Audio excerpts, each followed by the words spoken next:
All right, let's get right into this. So, this particular video is about where or when others outside of yourself, others, and that could be anyone else really, when others play a role in I would call it placement, and kind of placing you in your life or influencing or affecting your life, versus what they perceive you to be and what you really are. So, first of all, I want to kind of clarify what I'm trying to say. Let's say, for example, I have a life. I may have let's say I have a business that I do. My business is car rentals. Okay. So I'm renting cars. Let's say I'm renting exotic cars in Dubai or not anywhere. I'm just renting exotic cars. That's a business that I do. But my passion and my career is some kind of car racing, like on actual car racing tracks. That's what my passion is. That's what I love to do. And that's what I do. Let's say I even competitively do it. Let's say I'm pro. Even if I'm just starting as a pro or I'm midway into it. You see, there's a lot of factors that go into things. Now, first of all, other than what you look like, right? So forget about what I look like, or the material of what I look like. Let's take into consideration how I express myself or how I come across to people in general. To understand my business, you would have to see how successful I was. You'd have to see the numbers I was doing. You'd have to see. You might have to come in there and see what the atmosphere is like, what kind of people work there. If I've been accused of something illegal, if I've been doing the wrong thing, or if I've been doing the right thing, how well I'm doing, and even like the dynamics of my business, right? You would also take a look at my career, how well I did, and my tendencies, and the problems I've had, and the competition I've had, the friends I've had, and things like that. And I think when you really look at that, you kind of see what you kind of really see, or through results and through what's going on, where I am, and maybe the type of positioning that I would take, or where I would go going forward, or how I'd be moving, or how my life would be looking like. It would even come down to like, I'd end up pairing up with, let's say I was interested in a female, I'd be end up pairing up with a female based on those statistics or those understandings. So we have that as an example. The next thing comes into play, and this is specific to me. It's like, what do people perceive me as? I mean, a lot of people might think that, a lot of people might be talking to each other, and they might even know that, let's say I was growing up in a house, and they would actually have talked to people and known that, that I wasn't even related in any way to any of them, right? And then you can talk about like what you see on my face. And that might even cause an argument. You could say, no, I see him, and I'll tell you the truth. And people used to say that I was part Saudi and part Italian, right? And they're saying that, and that really does have an effect on where I go, or how things go about and what happens in my life. But maybe they don't really know what I really look like, right? Until now, right? Until I'm older and my features have matured, and now they look at me and there's actually no question that I'm Latin. And I've lived this because in my past, especially I think when I hit like 18 and I started working downtown and Toronto and everything, people would see me and they would, a lot of Latin people almost didn't want me to act so Latin. They felt like I behaved too Latin. And, having no real interaction with people, being in a Latin family, going to church and having Latin people around me and things like that, and being in Latin functions, not even people would probably, for them to see that I'm Latin, I mean, it would only have one real explanation, be like, oh, he's gotta be Latin, like genetically. And they would probably look at me and, I mean, for somebody who is that person, and it's so defined and they understand it, they could probably look at me and catch a few expressions or catch my face moving in a way where if they really look carefully, they would probably think that, okay, he's definitely Latin, and he's not what people might think he is.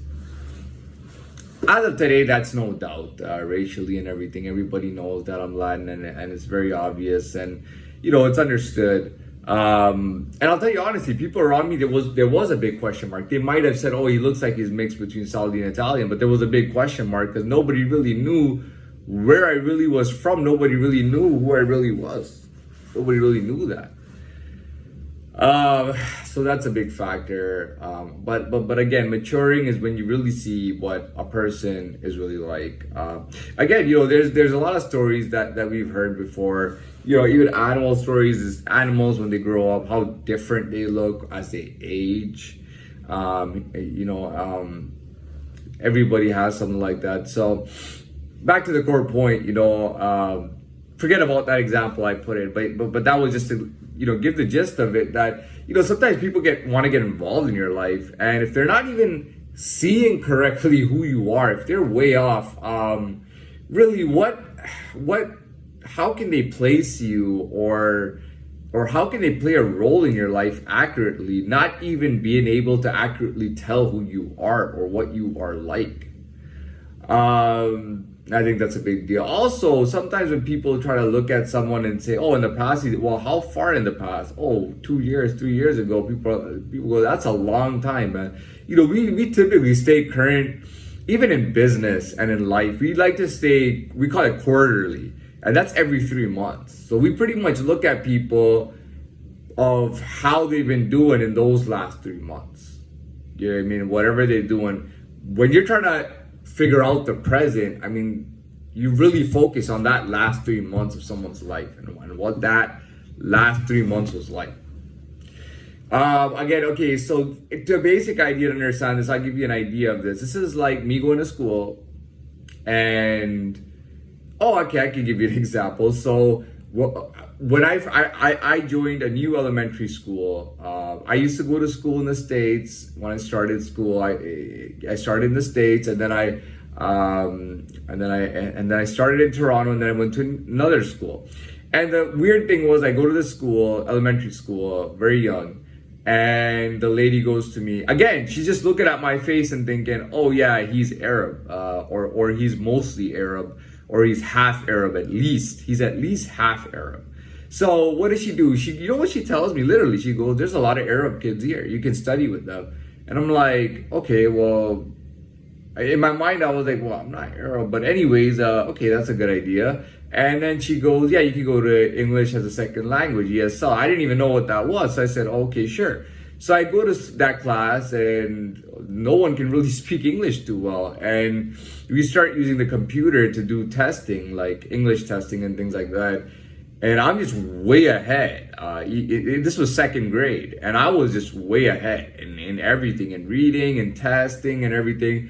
I think after a week and a half, around a week and a half or so, they put me in regular classes with everybody who did normally in English.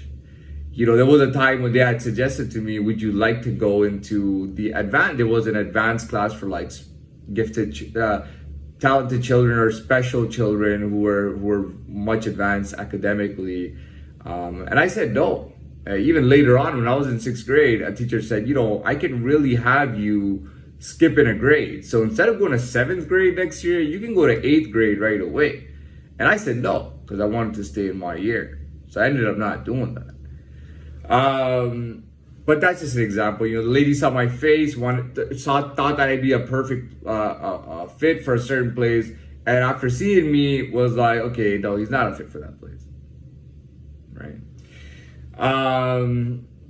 What else? What else could we talk about? I mean, that is what it is. Even animals in childhood, sometimes, there's a saying, they'll say with an animal, they'll say, "Oh, this animal is full grown now. It's, let's say 10 years old. Some animals grow really fast. This animal is 10 years old and it's fully grown." right? And then there are animals that take a long time. There are crocodiles that can grow decades later. Some crocodiles don't get full size till 40 years old or something like that. You know what I mean? By the way, crocodiles, the largest species of crocodiles can grow up to 25 feet long and over a ton of weight. Literally a ton. I'm not joking when I say, oh, it's so much that it's like a ton. No, literally over a ton in actual weight. So you can see that, somebody grows or you really see somebody's natural thing come through. It's not like we live in a world where we have, different kind of people. Well, we do have different kind of people. We have different kind of races, and we have all different kind of people who are different genetically. A lot of times you'll see an athlete who's so good and he has a son and you'll name him Junior, and he might not even play the same sport, or he would play the same sport and be just as successful or more successful. Again, that has to do with genetics and things like that. And we're all different, some of us have a totally different makeup, and I've seen that, and some of us grow at different ages, some of us look different at different ages. That definitely was the case for me. I'm in my early 30s now, and I feel like I've just really come into like just naturally being myself in my body, in my face, and that is definitely a fact. At the same time, maybe people just couldn't really get a clear look at what I really looked like. And had they gotten a clear look at what I looked like, maybe I would have had a different life, but I mean, that is what it is. That's what I'm really talking. And again, I'm talking about school, even 6th grade, 7th grade, we really got placed for a reason. They didn't just take our names, write them down on little papers like a bingo game, put them in a thing, roll it, and pick out names and be like, oh, this will be one class, this will be second class. No, it wasn't like that. They studied you. As teachers and as staff, they study the children, and then they will try to put them into certain classes for certain reasons. I mean, in 6th grade, I think we had like 8 different classes for 6th graders. So you had 8 different home rooms for all the 6th graders, and you had to pick, and you had to put and place them all in different places. And typically, it was like, if the school year ended in June, it would be April, May, June, that they'd really be looking at. They might look at September when you started the year, but that wasn't the big deal. They really looked at April, May, and June, because children all grow at different speeds and change at different speeds. They'd look at those last 3 months to see who's friends with who sits with who works well with who lives in what area. That actually was a factor. Where you lived was a factor. What your family's class status was a factor. And you would get placed and put with people based on that. From that early of an age, we had a basketball team that I tried out. We had sports teams that you would try out for, and you would make a team, and some people wouldn't make the team, and some people would, and it would be for a reason. And then you didn't know who was going to start the games and who was going to sit on the bench. That was the way it was, and that's the way it is in the adult world too. Nothing really changes. Does it really change in college? Does it change when you start a business or you start working? Does it change when you start looking for partners, like husbands and wives, or girlfriends and boyfriends? When you're looking for a girlfriend or a boyfriend, I mean, you're looking at like, what was a lot? Yeah, you look at the person's history, really. I mean, if you're really interested in them, like really, you look at the last 3 months. You don't get paired with someone for saying, oh, in 1993, me and so went to the same school. That's not really how you get paired. You get paired with someone. It's like, in the last 3 months, what have I been doing? What has this person been doing? And based on that, we look at each other and go, oh, are we even a fit to date each other? You know what I mean? So I haven't put real words or real terms to explain this, but I think the gist of what I've said is coming into play, and it's probably easy to understand. I mean, I've really changed just in the last 6 months, the last 3 months. I demonstrated pro soccer skill. That was a big deal. I have other talents and stuff.